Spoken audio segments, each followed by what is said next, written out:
Legal, fica por aí porque agora a gente vai falar sobre o Power Ranking do futebol brasileiro.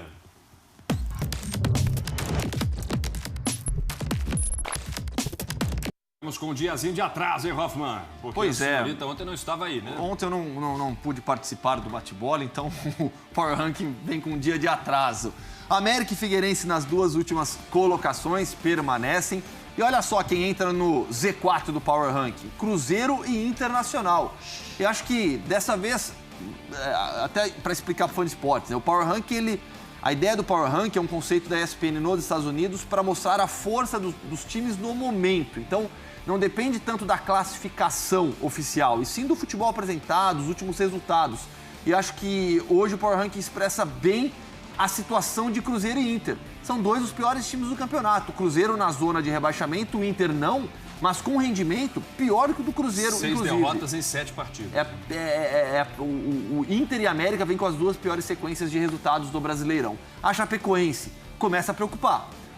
O time ainda não engrenou sob o comando do Caio Júnior, vem acumulando resultados que não são tão positivos assim, empatou fora de casa contra o Figueirense, que vem sendo também um dos piores times da competição. Aquela regularidade que a gente imaginava da Chapecoense, por enquanto não acontece. O Indião não está fazendo tanta cara feia, né? Não. Inclusive a Chapecoense perdeu pro Corinthians. É, sim ou não, Zé? Não, o Indião não tá fazendo careta, não. Não, tá não. Coritiba perdeu duas posições também e o Sport subiu. Sport muito pelo resultado positivo que teve contra um ponteiro da competição, o Grêmio, e também pela queda de alguns times ali próximos à sua colocação, conseguiu subir 4 colocações. Vitória perdeu uma, o Santa se manteve, venceu mais uma.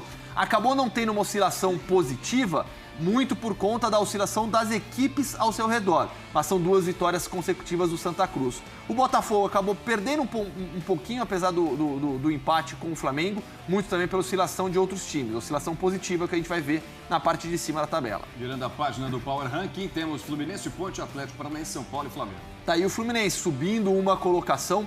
Eu vejo cada vez mais esse campeonato ganhando os seus blocos bem definidos, tendo seus blocos bem definidos. O bloco de quem vai lutar pelo título, bloco de intermediários na parte de cima, blocos dos intermediários na parte de baixo e o bloco dos times que devem lutar contra o rebaixamento. O Fluminense que ainda está buscando o seu lugar ao sol. A Ponte Preta cada vez mais fica fixa ali na parte de cima da tabela. O Atlético Paranaense teve uma oscilação negativa, acabou tropeçando em casa com vitória. São Paulo subiu uma posição. O Flamengo acabou não tendo variação, empatou em casa com o Botafogo.